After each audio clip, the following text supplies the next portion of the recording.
One of the best edgeguarding methods in the game is Lucario's Aura Sphere charge. Even though you probably know it's coming, it can still be extremely tricky to deal with. So in today's video, I'm gonna show you guys the best ways to get past it. First, let's go over some basic properties behind the Aura Sphere charge. The size of the sphere is dependent on how much aura Lucario has. The higher his percentage, the bigger the Aura Sphere will be. If you get caught in the charge, the Lucario player will cancel it and true combo you into an up smash, back air, down air, or up air, depending on what your position is. At 0%, Aura Sphere edgeguard isn't much of a threat, since you can cut through it pretty easily. But for this tutorial, we're gonna focus on Lucario's Aura Sphere edgeguard when he has over 120%. With this amount of rage and aura, the sphere gets so large, it starts reaching below the ledge. This will automatically catch most characters the moment the ledge grab invincibility wears off, so you must decide on a get up option quickly. Alright, let's see what we can do. Let's try a get up attack. Nope. Neutral get up? Nope. Maybe jump? Nope. Okay, then a roll. No. So this leaves us with only one option, drop off the ledge. Most characters can do this, then counter with a quick aerial. However, this comes with its own risks. If Lucario cancels the Aura Sphere, you'll be eating a punish for sure. In these cases, it becomes a mix-up. You can either do a regular get-up option if you think Lucario is going to move away, or drop off the ledge and attack if you think he's going to stay there with the charge. If your character's aerial has enough range, throw it out without jumping so you still have your double jump to work with for recovering, in the case that Lucario rolls away.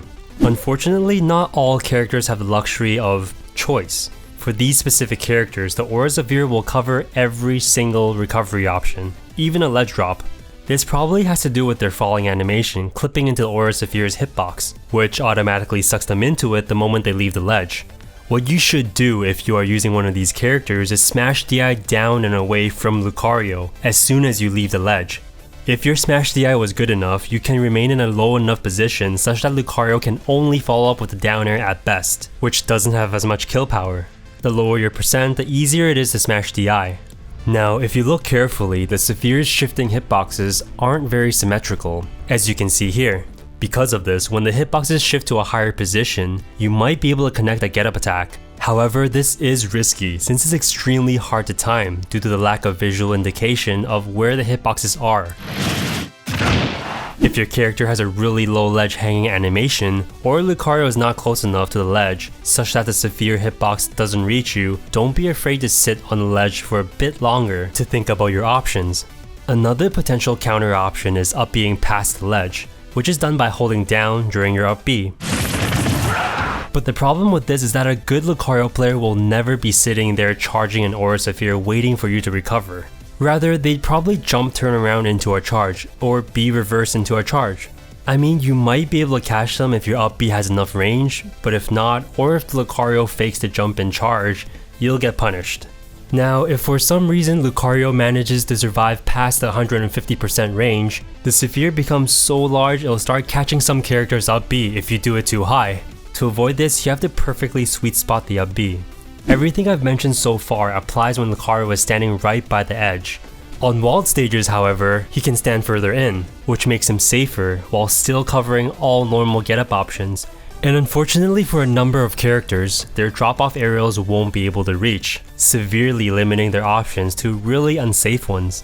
In these cases, you should wait a bit to see if the Lucario will budge before you make a move, since the Aura Sphere charge probably won't be close enough to force you off the ledge right away. If your character can wall jump, you can mix that into your recovery to trick the Lucario.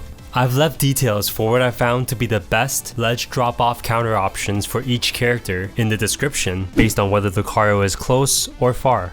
If it's not a stage with a wall, the distance matters less, and of course more moves will work due to the slanted edge. Well guys, that's all for today's video. Hope you found it helpful. Special thanks to Pika Maxi, Brooke Miad, Bernard Smith, Ethan Stevenson, Austin Lau, and Ameda Lois for their generous support on Patreon, as well as many others. Thank you so much, and I'll see everyone again soon.